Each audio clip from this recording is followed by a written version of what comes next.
Talkative Mom is Ghana's first and only parenting app at the moment. And it's essentially a platform for young parents to help them navigate their parenting journey. Right now, we have 4 features. So the first feature is our parent-specific engine, where parents who have questions can go tap in their questions, and then we have the answers pop out. And we have the second feature, which is a marketplace, where I have over 150 small businesses on there with their products, so parents can shop, and then their orders are fulfilled and sent to them. Our third feature is the blog, and the blog is how Talkative Mom started out. We started out as a blog where I was journaling my parenting journey, and I decided that we'll go a step further by including professionals. So we have gynecologists, we have pediatricians, speech and language therapists, midwives, rehabilitation psychologists and whatnot. So they are all on there giving advice and educating parents.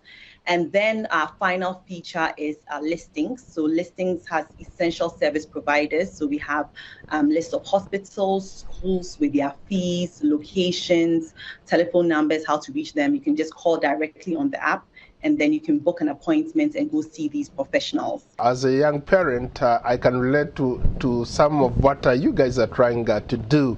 I remember when we had just had our first daughter, it was very interesting. We were almost like, it didn't matter how many books we read, how many YouTube videos we watched.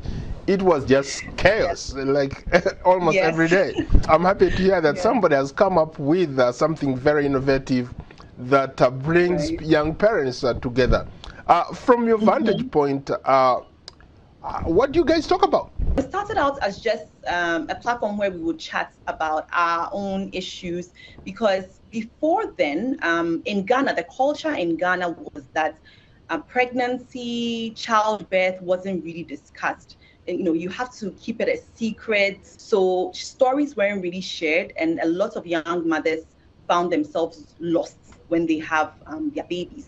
So once I started to open up a little bit about my story and my, some of the difficulties that I experienced in the labor ward and even afterwards, I realized that I had started to build a community of, parents who wanted to also share their stories, learn from each other, and that sort of thing. So we discuss everything. There's no topic that is off limits. Everything is shared so that people don't feel like they have to be, super women, supermen, do it all on their own. They feel like they have a tribe to depend on. They can ask for whatever resources that they need, and then they'll get that, given to them or, answered. What has been the feedback like for you and maybe the people who participate on this app or the programs that you host? It's been fantastic.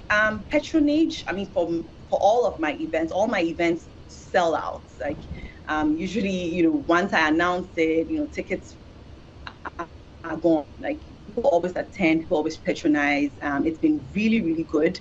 I think it's been a refreshing change for a lot of people, because it serves as a safe space. No matter what events I do, I make sure that it's a safe space and it's very inclusive. Your app was at one time the #1 app in terms of ranking.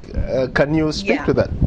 So when the app was launched, in 48 hours, we got an email saying that our Talkative Mom app was the #2 app, parenting app in the UK and US. Like, it was actually blasted all over, all the different websites and things in Ghana, shared it, because it was a big deal. And that has been the highlight. And I knew that it was because it was kind of something revolutionary in Ghana, because we never had anything like that. But then, of course, sustaining that high has kind of been a struggle, because a lot of times, in order to be able to sustain something like that, people have to stay on the app. They have to use the app consistently, things like that. And right now, our capacity, we can't support these kind of features. So that has been the challenge right now. Thank you so much for your time. Thank you too, Paul.